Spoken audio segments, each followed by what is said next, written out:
एकाएक कसरी परे त दुर्गा परसाई प्रहरीको पक्राउमा। आसाम राज्यदेखि आयो यस्तो भिडियो। दुर्गा परसाई कसरी आसाममा पक्राउ परेका थिए त दर्शकवृन्द? उनी भारतको कुन कुन राज्यमा पुगे र उनी भारत कसरी भागेर पुगे, यस विषयमा आज हामी चर्चा गर्दैछौँ। भिडियोलाई अन्तिम समय हेर्नुहोला। हिजो साँझ मात्रै प्रहरीले निकालेको प्रेस विज्ञप्तिमा किन पक्राउ परिएको छैन भनियो र फेरि आज उनी पक्राउ परेको किन विज्ञप्ति निकालियो। उनी हिजो पक्राउ पर्दा पर्दै प्रहरीले किन पक्राउ परेका छैनन् भनेर प्रेस विज्ञप्ति निकाल्यो। यस विषयमा आज हामी चर्चा परिचर्चा र बहस गर्दैछौँ। काठमाडौँको तिनकुनेमा विध्वंस मचाउने आन्दोलनको नेतृत्व गरेका दुर्गा परसाई चैत 15 गतेदेखि फरार भए। उनले नेतृत्व गरेको राष्ट्रियता धर्म संस्कृति र नागरिक बचाउ अभियानले चैत 15 गते काठमाडौँको तिनकुनेमा प्रदर्शनको आयोजना गरेको थियो।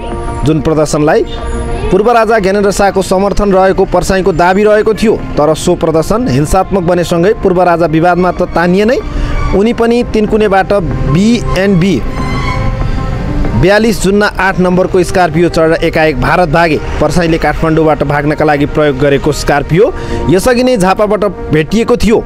स्कर्पियो चालक ईश्वर विकले परसाईलाई झापाको वृत्तामठ स्थित रहेको BNB मेडिकल कलेजमा लगेर छाडेको बयान दिएका थिए। तिनकुनेबाट परसाई सुरुमा ललितपुरको इमाडोल स्थित पुष्कर खतिवडाको घरमा पुगेका थिए। त्यहाँ स्याउ केरा र दुध खाएर उनी हिँडेको खतिवडाले प्रहरीलाई जानकारी दिएका थिए। इमाडोलबाट चापागाउँ पुगेपछि फर्केर उनी बनेपा हुँदै झापा पुगेका थिए। त्यहाँबाट भारत पुगेका परसाई त्यहाँ 3वटा सहरमा घुम्दै आसपासमा पुगेको नेपाल प्रहरीका एकजना उच्च अधिकारीले हामीलाई जानकारी दिएका छन्। सुरुमा उनी उत्तर प्रदेश स्थित प्रयाग राज्यमा पुगेका थिए। आफ्ना सहयोगी दीपक खड्कासहित परसाई त्यहाँबाट लखनऊ र राजस्थान पनि खुलेको छ। काठमाडौँबाट फरार भएको करिब 2 सातामा उनले भारत बिताए। अनुसन्धानमा संलग्न एकजना अधिकारीले भने लखनऊबाट राजस्थान हुँदै उनी आसाम पुगेको देखिन्छ। आसाममा उनी नाता पर्ने एकजना स्थानीय हिन्दूवादी नेताको घरमा बसिरहेको अवस्थामा पक्राउ परेका हुन्। बिहिबार साँझ आसाममा पक्राउ परेपछि परसाई निकटले समर्पण गरेको दाबी गरे।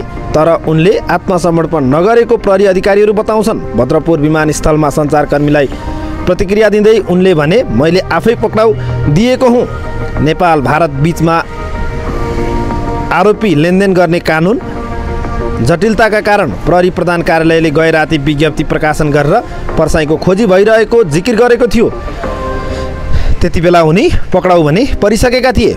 फरार हुँदा परसाईले सामाजिक सञ्जाल मार्फत 2वटा भिडियो सन्देश सार्वजनिक गरेका थिए। सार्वजनिक 2वटा भिडियो सन्देशमा एउटा आसाममा रहेको उनी बसेको घर नजिकैको मन्दिर र अर्को भिडियो चाहिँ कम्प्युटरमा एनिमेसन गरेर तयार पारेको अनुसन्धान अधिकृतहरू बताउँछन्।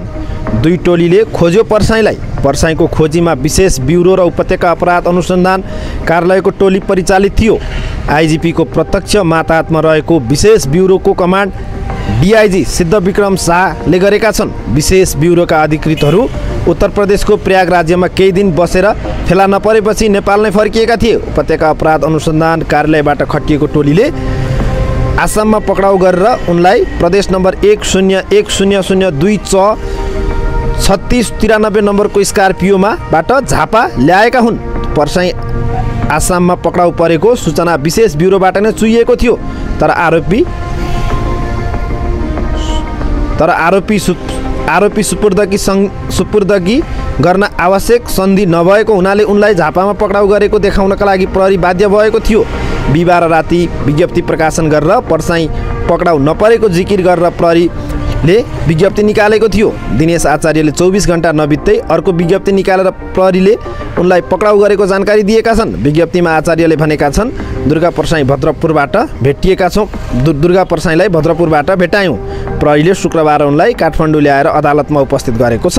काठमाडौँ जिल्ला अदालतले शुक्रबार नै उनी विरुद्ध 12 दिन म्याद थप गरेर प्रहरीलाई अनुसन्धान गर्न मार्ग प्रशस्त गरिएको छ।